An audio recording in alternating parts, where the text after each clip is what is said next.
Hello students, இன்னைக்கு probability and statisticsல November December 2024ல part A உடைய solutions பார்க்கலாம். First question என்னன்னா, what is the probability of getting an even number in a single throw with the dice? So probability of getting an even number find out பண்ணணும். So getting an even number. இப்போ single throw with tie அப்போனா என்னென்ன possibility இருக்குது. அப்புறம் ஒரு டையை நம்ம throw பண்ணோம்னா 1 வரலாம், 2 வரலாம், 3 வரலாம், 4 வரலாம், 5 இதை 6. ஸோ இதை நான் எஸ்ன்னு எடுத்துக்கிறேன். எஸ்ன்னா சாம்பிள் ஸ்பேஸு. ஸோ மொத்தம் என் ஆஃப் எஸ் என்னென்னா கவுண்ட் பண்ணிங்கன்னா 6 நம்பர்ஸ் வருது. இப்போ நான் என்ன பண்ணணும்னா event of getting and even number. So ஏன்றது event of getting and even number எடுத்துக்கலாம். ஸோ இதில் ஈவன் நம்பர் பார்த்தீங்கன்னா 2, 4, 6 தான் even number. So 2, 4, 6. So 2, 4, 6. So எத்தனை இருக்குன்னா 3 இருக்கு. So probability of getting an even number என்னன்னா n of a by n of s. So which is 3 by 6. So 3 by 6 is nothing but 1 by 2. So first one solution என்னன்னா 1 by 2. So இப்போ second question போலாம். Second question என்னன்னா suppose a book of 585 pages contains 43 typographical errors. If these errors are randomly distributed throughout the book using Poisson distribution, find the probability that 10 pages selected as random will be free from errors. So இந்த கொஷினில் என்ன distribution சொல்லிட்டாங்கன்னா Poisson distribution சொல்லிட்டாங்க. So X வந்து Poisson distribution. Poisson டிஸ்ட்ரிபியூஷனாக இருந்தால் அதோடைய probability function வந்து e power minus lambda, lambda power X by X factorial. X எப்போவுமே கிரேட்டர் தென் ஈக்குவல் டு 0, லாம்டாவும் கிரேட்டர் தென் 0. லாம்டா என்னென்னா mean of Poisson distribution. Lambda can also be written as NP. அப்போது Poisson distribution நான் find out பண்ணணும், அதில் answer find out பண்ணணுன்னா எனக்கு lambda வேணும். லாம்டான்றது என்பி. என்னன்றது எத்தனை பேஜஸ் நான் கவுண்ட் நம்ம எடுக்கிறோமோ அதான் என். பின்றது ப்ராபபிலிட்டி ஆஃப் சக்ஸஸ். இப்போ என்னென்னா நான் பாய்சான் டிஸ்ட்ரிபியூஷன் யூஸ் பண்ணி என்ன ஃபைண்ட் அவுட் பண்ணால் 10 பேஜஸ் 585 பேஜஸ்லேருந்து நான் 10 பேஜஸ் செலக்ட் பண்ணுறேன். அந்த செலக்ட் பண்ண 10 பேஜஸ்லேயும் எனக்கு ஃப்ரீ ஃப்ரம் எரரே கிடையாது. அதுக்கான பாசிபிலிட்டி என்ன அப்படின்றது ஃபைண்ட் அவுட் பண்ணும். அப்போ நான் எத்தனை பேஜஸ் செலக்ட் பண்ணுறேன், 10 பேஜஸ் செலக்ட் பண்ணுறேன். ஸோ நான் என்ன பண்ணுறேன்னா n is equal to 10. இப்போ n தெரிஞ்சிச்சு. நெக்ஸ்ட்டு பின்றது probability of success. Probability of சக்ஸஸ்ன்றது இங்கே எரர். அப்போ 43 errors out of how many pages 585 பேஜஸில் 43 errors வருது. So 43 divided by 585. ஸோ இதை எடுத்து டிவைட் பண்ணுங்கள். ஸோ உங்களுடைய பி வேல்யூ என்ன வரும்னா 0.0735. இப்போது பி ஃபைண்ட் அவுட் பண்ணிட்டோம். என்னன்றது 10 பேஜஸ் தான் நம்ம செலக்ட் பண்ண போகிறோம். So lambda is equal to NP. So என்னன்றது 10 இன்ட்டு பி வந்து 0.0735. ஸோ இதை ரெண்டுத்தையும் மல்டிப்ளை பண்ணுங்கள். Lambda value is equal to 0.735. So lambda find out பண்ணிட்டோம். நெக்ஸ்ட்டு என்ன ஃபைண்ட் அவுட் பண்ணணும், இந்த 10 பேஜஸில் selected as random will be free from errors. Free from errors அப்படின்னா probability of no error. அப்போ எரரே இல்லை. ப்ராபபிலிட்டி ஆஃப் நோ எரரும் சொல்லலாம், இல்லைன்னா நோக்கு பதிலாக 0 எரரும் சொல்லலாம். ஸோ 0 எரர்னால் என்ன அர்த்தம், P of X is equal to 0ன்னு அர்த்தம். So P of X is equal to 0 போட்டிங்கன்னா e power minus lambda power 0 divided by 0 factorial. So e power lambda is e power minus lambda என்னது 0.735. So minus 0.735 into lambda power 0 1 by 1 factorial வந்து 1. அப்போ just e power minus 0.735 உடைய value என்னன்னா just use பண்ணுங்க, calculator use பண்ணி find out பண்ணுங்க. 0.4795. So இதான் answer. Meaning என்னன்னா டோட்டல் புக்கில் 47.95% வந்து பாசிபிலிட்டி இருக்குது. நான் 10 பேஜஸை நான் வந்து ரேண்டமாக செலக்ட் பண்ணுறேன். அதில் எரர் இல்லாமல் இருக்கிற பாசிபிலிட்டி எனக்கு 47.95% இருக்குது.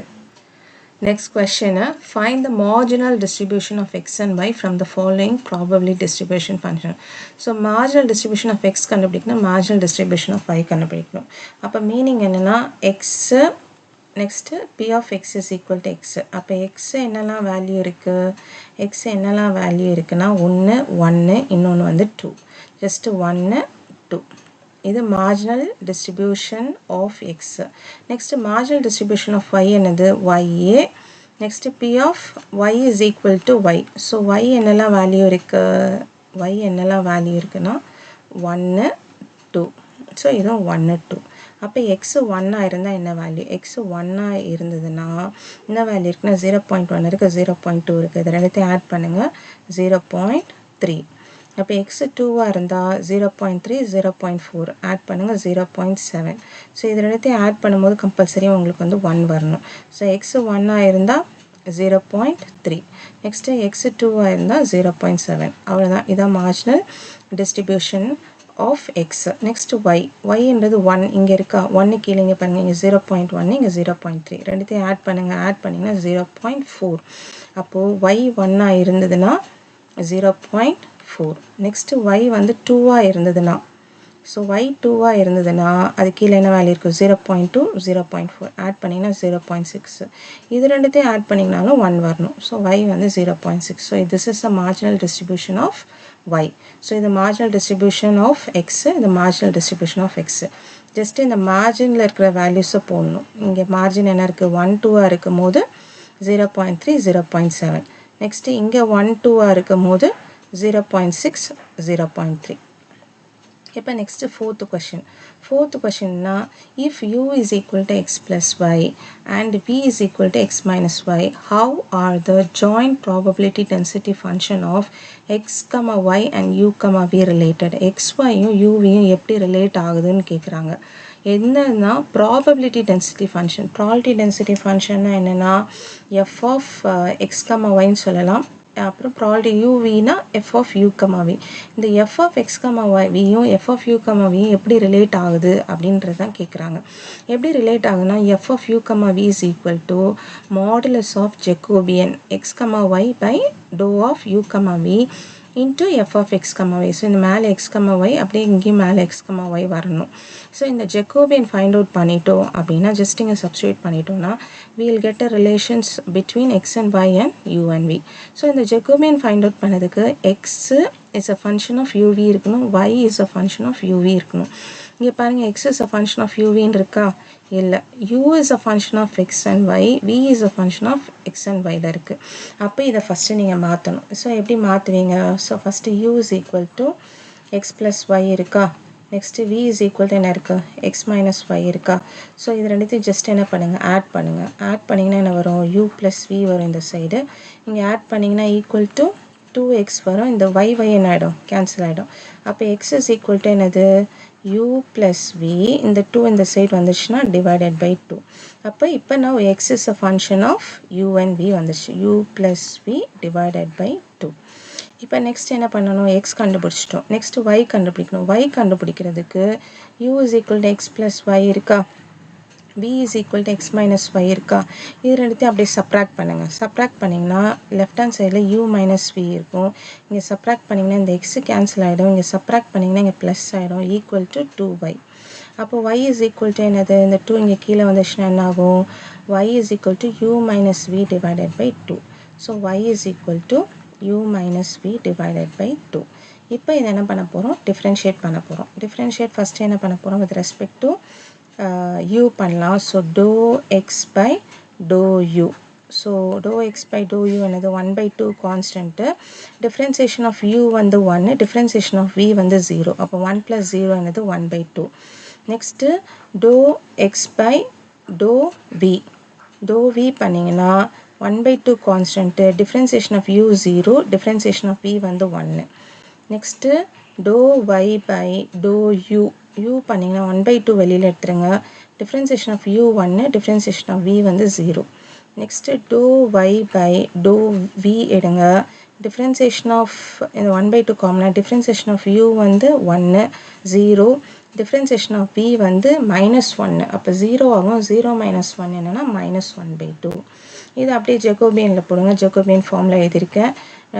dou of x y by dou u v is dou x by dou u, dou x by dou v. Next dou y by dou u, dou y by dou v.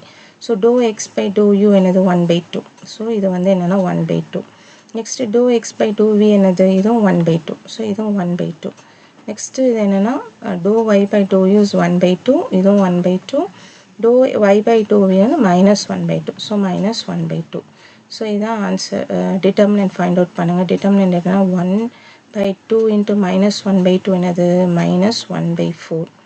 Next -1/2 into 1/2 என்னது 1/4. அப்போ -1/4 -1/4 என்னது -1/2. So quarter part plus quarter part வந்து half part. ஆனால் எனக்கு டிட்டர்மினண்ட்டில் வேணும், modular வேல்யூவில் வேணும். அப்போ இதோடைய மாடுலர் வேல்யூ என்னென்னா just positive 1/2. Therefore, my final answer is f of u comma v is equal to Jacobian வந்து 1/2 times function of x comma y. So this is the relationship between u and v and x and y. Next question, if T1 and T2 are both most efficient estimators with equal variance v, and if T3 is an average of T1 and T2, prove that variance of T3 is equal to 1/2 times variance into 1 plus rho, where rho is the coefficient of correlation between T1 and T2.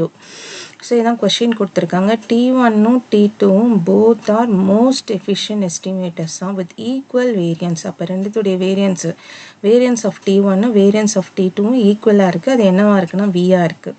அப்போ given first எழுதுறங்க, variance of T1ம் variance of T2ம் ஈக்குவலாக இருக்குது, which is equal to V. Next என்ன கொடுத்துருக்காங்கன்னா T3 is the average of T1 and T2. அப்போ T3 is the average of T1 and T2 னா T3 is equal to T1 plus T2 divided by 2. So இதெல்லாம் given.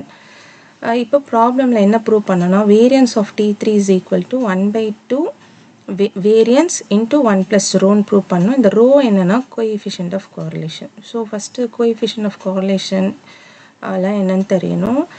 தெரியறதுக்கு முன்னாடி first என்ன பண்ணுங்கள், variance of x plus y. variance of x plus y எப்படி எழுதலாம்னா variance x plus variance y plus 2 times covariance of x comma y ன்னு எழுதலாம். Next variance of ax, ஏன்றது ஒரு கான்ஸ்டன்ட், அந்த கான்ஸ்டன்ட் வெளியில் வந்துன்னா a ஸ்கொயராக வரும், a square variance of x. Next ரோன்றது coefficient of correlation. So coefficient of கோரிலேஷன்னா covariance of x comma y divided by root of variance of x into root of variance of y. So இது ஜென்ரலாக ஃபார்மில், இந்த general ஃபார்மில் அவங்களுக்கு தெரியணும். இப்போது இதில் லெஃப்ட் ஹேண்ட் சைடு எடுத்துக்கோங்க. லெஃப்ட் ஹேண்ட் சைடு என்ன இருக்குது, வேரியன்ஸ் ஆஃப் T3. அப்போ இங்கே T3 இருக்குது. T3 என்ன பண்ண போகிறோம், ரெண்டு சைடு வேரியன்ஸ் எடுக்க போகிறோம்.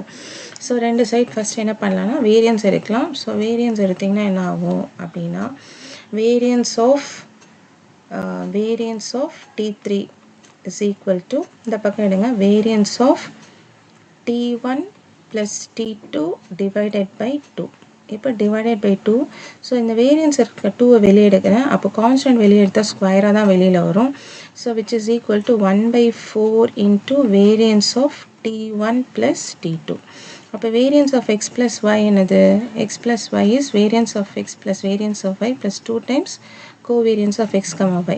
So this is equal to 1/4 times variance of x by variance of T1 plus variance of T2, next plus 2 times covariance of T1 comma T2. So இதை find out பண்ணி வச்சுக்கிட்டோம். Next which is equal to 1/4 variance of T1 என்னது, variance of T1 வந்து V. So V plus variance of T2 என்னது, variance of T2 V தான். So V plus V plus 2 times covariance of x comma y என்னன்னா, இதை அப்படியே கொண்டு வாங்க. அப்போ இதுலேருந்து கோவேரியன்ஸ் எப்படி கண்டுபிடிப்பீங்க, x comma y என்னது, இந்த ரெண்டு டேர்மும் இந்த ரோவோடு என்ன ஆகும், மல்டிப்ளை ஆகிடும். So rho into root of variance of T1 into root of variance of T2. So இதான் value, which is equal to 1/4. So variance plus V plus V என்னது 2V plus 2 times rho root of variance of T1 என்னது, variance of T1 is V. அப்போ root V into variance of T2 என்னது, அதுவும் V தான். அப்போ root V into root V. root V into root V என்னது, root V into root V வந்து V. So 1/4. So 2 காமனாக இருக்குது, வெளியில் எடுத்துருங்க. Next V plus rho into root V into root V become V.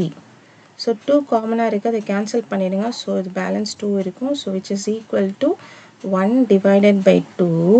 இப்போ இதில் என்ன காமனாக இருக்குது? v காமனாக இருக்குது. ஸோ வியை வெளியில் எடுத்துருங்க. Into 1 plus rho. So this is nothing but variance of T3. So variance of T3 என்ன find out பண்ணிட்டோம்?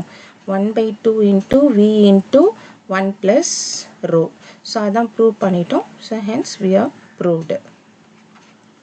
Sixth question, define the maximum likelihood estimator. So maximum likelihood estimate உடைய definition கிட்டிருக்காங்க. அது definition என்னன்னா, the maximum likelihood estimator is the one which maximize the likelihood function. So அதிலே வந்து அந்த questionலே answer இருக்கு. இந்த likelihood estimator maximize பண்ணுச்சுன்னா அதான் என்னது maximum likelihood estimator. இந்த likelihood function L is equal to F into f of x1 comma theta into f of x2 comma theta goes on till f of xn comma theta. இல்லைனா இப்படி எழுதலாம், L is equal to product of I varies from 1 to n f of xi comma theta. So இதை maximize பண்ணிடுச்சுன்னா அதான் maximum likelihood estimator. இப்போ next question, what is the use of median test? Median test என்ன use? அப்போ கம்ப்ளீட்டாக நம்ம நான் parametric test என்ன பண்ணுறோம்? median testல தான் சால்வ் பண்ணுறோம். So median test is nothing but a non-parametric statistical test is used to compare the medians of 2 or more independent samples. So இதான் definition of median test. Example என்ன? U test, H test, run test எல்லாமே என்னது median test தான், sign test. So நான் ஒரு 2 example இங்கே கொடுத்துருக்கேன். So median டெஸ்ட்னா என்னது? இட் இஸ் ஆல்சோ என்னது nonparametric test. It's compares the median of 2 or more independent sample. நம்ம எப்போவுமே ஹைப்போதசிஸ் ஃபிக்ஸ் பண்ணும்போது என்ன பண்ணுவோம்? நான் பேராமெட்ரிக் டெஸ்ட்டில் μ1 cap is equal to μ2 cap equal to μ3 cap இந்த மாதிரி போடுவோம்ல. This is nothing but population median. So இதை என்ன பண்ணுறோம்னா கம்பேர் பண்ணுறோம். ஸோ அதுதான் என்னது median test. Next, eighth question என்ன? What are the disadvantages of non-parametric test of testing hypothesis? அப்போ non-parametric test உடைய disadvantages என்ன அப்படின்றத பார்க்கணும். ஸோ ஃபஸ்ட்டு disadvantage என்ன? இது வந்து very less powerful than parametric test. So parametric test ஓட less powerful தான் இருக்கும், because there is a greater chance of type 2 error. Type 2 errorனா accepting H not when it is false. அது ஃபால்ஸாக இருக்கும், even தான் அது ஃபால்ஸாக இருந்தால் நம்ம அக்செப்ட் பண்ண வேண்டிய சுச்சுவேஷன் ஆகிடும். ஸோ அதான் ஃபஸ்ட்டு டிஸ்அட்வான்டேஜ். நெக்ஸ்ட் என்னென்னா லெஸ் இன்ஃபர்மேஷன் தான் யூஸ் பண்ணோம். இது எனி டிஸ்ட்ரிபியூஷன் யூஸ் பண்ணோம். எப்போவுமே நார்மல் டிஸ்ட்ரிபியூஷன் என்ன பண்ணாது, ரிலை ஆகாது. So it do not rely on normal distribution. அட்வான்டேஜ்லேயும் போடலாம், டிஸ்அட்வான்டேஜ்லேயும் நம்ம காமிக்கலாம். நெக்ஸ்ட் தேர்ட் ஒன் என்னென்னா, ஃபார் லார்ஜ் சாம்பிளாக இருக்கும்போது கேல்குலேஷன் ரொம்ப என்ன ஆகும், டிடிஎஸ்ஸாக இருக்கும், டிஃபிகல்ட்டாக இருக்கும். லார்ஜ் சாம்பிள் வந்து நம்ம க்ரோ ஆகும்போது calculation part ரொம்ப டிஃபிகல்ட்டாக இருக்கும். ஸோ அதுவும் ஒரு டிஸ்அட்வான்டேஜ். நெக்ஸ்ட் இங்கே வேர்ட் டெஸ்டிங் ஆஃப் ஹைபோதசிஸ்ன்னு கொடுத்துருக்கனால நான் இதை எழுதியிருக்கேன். டெஸ்டிங் ஆஃப் ஹைபோதசிஸ் என்னென்னா, that do not involve the population parameters. Population பேராமீட்டர்ஸை இன்வால்வ் பண்ணாது. இதை வந்து நம்ம டிஸ்அட்வான்டேஜ்லையும் காட்டலாம், இதை வந்து என்ன பண்ணலாம்னா இந்த பாயிண்ட்டை வந்து அட்வான்டேஜ்லையும் காமிக்கலாம். இப்போ நெக்ஸ்ட் கொஸ்டின் என்னென்னா, when do you say that a process is out of control? எப்போ ப்ராசஸை நம்ம அவுட் ஆஃப் கண்ட்ரோல் சொல்லுவோம்னா, ரொம்ப சிம்பிள் தான். the process is out of control when one or more sample fall outside the control limits. control limits outside போடுச்சுன்னா that process is nothing but out of control. next question, what is control chart? name the types of control chart. control chartனா என்ன, அதோடைய types என்ன அப்படின்னு கேட்குறாங்க. So what is control chart அப்படின்னு பார்த்தீங்கன்னா, control chart is a graphical device used for the study and control of manufacturing process. So control சார்ட்ன்றது ஒரு graphical device. Study பண்ணுறதுக்கும் கண்ட்ரோலிங் த மேனுஃபேக்சரிங் ப்ராசஸை கண்ட்ரோல் பண்ணுறதுக்கும் யூஸ் பண்ணுறதுக்கு தான் இந்த control chart.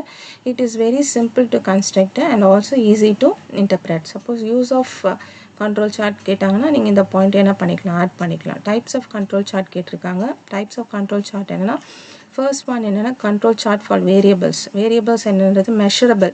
So x bar, so x கிடையாது, இது எக்ஸ் பார். எக்ஸ் பாரும் ஆர் சார்ட்டும் என்னது, எக்ஸ் பார் சார்ட், மீன் சார்ட்டும் ரேஞ்ச் சார்ட்டும் it's a control chart for variables. Next என்னென்னா control chart for attributes. Control chart for attributes என்னென்னா p, c and np charts. இந்த 3 சார்ட்ஸும் attributes, it is not measurable. First one வந்து measurable, இது வந்து not measurable. So these are the two types of control charts. Control chart for variables, control chart for attributes. Thank you students. Have a great day.